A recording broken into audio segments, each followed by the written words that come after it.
খড়গ্রাম থানার যাদবপুর থেকে নবগ্রাম থানার জাফরপুরের দিকে একটি ওমনি গাড়ি অস্থায়ী ব্রিজ দিয়ে আসার সময় ব্রহ্মানী নদীতে পড়ে যায়। এতে প্রায় 5-6 জন ছিল।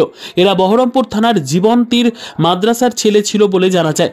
গ্রামে গ্রামে গিয়ে ভিক্ষে করে আনছিল ওই ওমনি গাড়িতে করে বলে জানায় জাফরপুর গ্রামের প্রত্যক্ষদর্শীরা।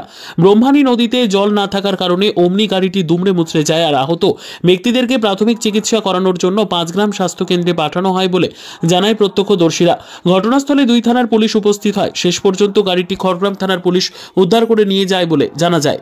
অ্যাক্সিডেন্টটা হলো এই যে মারুতিটা যে যাচ্ছিল আসছিল, হঠাৎ মধ্যে স্থলে হড়মড় করে একবারে নদীতে পড়ে গেল ভেঙে। এই সাঁকোটা অনেক দিন থেকে হবে হচ্ছে, কিন্তু হচ্ছে না। এটা লোকাল সাঁকো, একটা মাচান পাবলিক করেছে, কিন্তু এটাই সব গাড়ি ঘোড়া নিয়ে পার হয়ে চলে যাচ্ছে। আচ্ছা, এটা কি সরকারিভাবে অনুমতি আছে? এই মাচান এটা সরকারি অনুমতি নাই।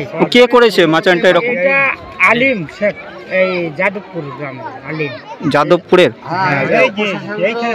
খড়গ্রাম থানা। খড়গ্রাম থানা, আচ্ছা।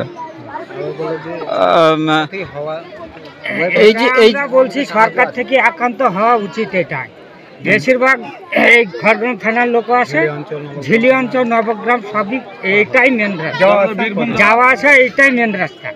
যে এটা ছকেও দিয়েছিল, তাও এখনো হচ্ছে না। আচ্ছা, ব্রিজটা হচ্ছে না। এখন কি চাইছেন আপনারা? আমরা এখন এই ব্রিজটা ভালোভাবে যেন হয়, পাকা পুস্তা সেই রকম আমপুরহাট পর্যন্ত যাবে। আচ্ছা, কতজন ছিল গাড়িতে? 5 জন ছিল। আচ্ছা, কতজন ইনজিওর হয়েছে? 3 জন। 3 জন। আচ্ছা, গাড়িটা কোন দিক থেকে আসছিল?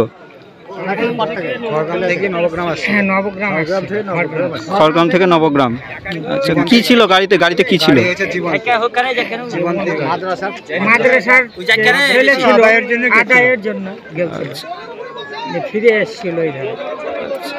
এই রাস্তাটা আমপুরহাট থেকে যাতায়াত করে লোক বেশি, সব সময় যাতায়াত হয় এই রাস্তাটায়। আপনার নাম? আমার নাম ফরমান শেখ। বাড়ি? বাড়ি জাফরপুর, নবগ্রাম থানা।